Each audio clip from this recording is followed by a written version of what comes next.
So we're here showing off some of the cool new features in Forza Motorsport 4. I'm excited to be showing you guys one of the new game modes inspired by our creative partnership with Top Gear. We've got Top Gear content kind of integrated through a lot of the build. We have Jeremy Clarkson doing voiceover in the new Auto Vista mode. We've got the Top Gear test track, of course. You can have the Stig in your replays. But this is more than just a licensing deal. This is a true kind of creative collaboration, a partnership with them. And we sat down and wanted to kind of mimic some of the magic that they get on the show through some of these stunts. We didn't want to just recreate the stunts as they exist on the show in the game. That's easy. What we wanted to do was kind of create compelling new game modes inspired by the Top Gear partnership. So we sat down with that creative team and kind of said, well, if you guys didn't have fiscal limitations or things that would be nearly impossible or impossible to do in the real world, or certainly cost prohibitive, what would you do? And some things came out of it, like soccer is huge, obviously, in most of the world. It'd be interesting to get a bunch of cars together in a big field and have them punt a soccer ball around together. And we've gotten that mode in there now, which is really fun. You find guys setting up big cars as defenders, SUVs, some of the smaller, more agile cars as forwards, bouncing this ball around. And now with 16-player multiplayer, it makes that experience much more compelling. You can have 8-on-8 playing soccer on the field, or football as they call it in Europe. The kind of misnomer, people think, well, 16 multiplayer, that's a great new feature. I can't wait to race with 16 other cars on track. Well, honestly, unless you're in the top 1 or 2% of the leaderboards, it's not that interesting. It just means that instead of finishing 7th or 8th, I'm now going to finish 15th or 16th. Not that much fun. But where it gets really fun is in some of these new game modes where you can actually have more cars on track, whether it's Virus, Capture the Flag, game modes like that.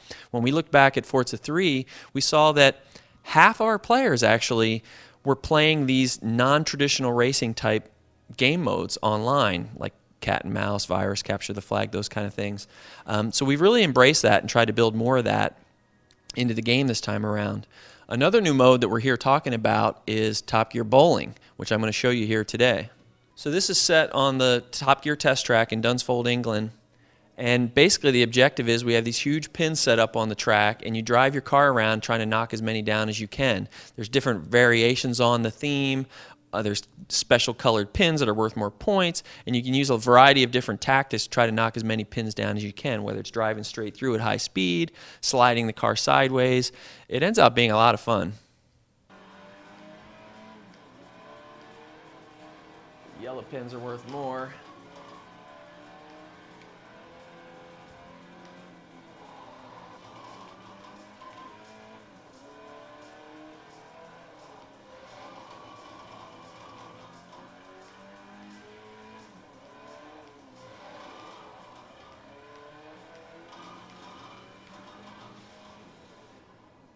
There, I beat the target. You can see there's different point scores, and it's really a lot of fun. We'll check a quick replay out of the action here.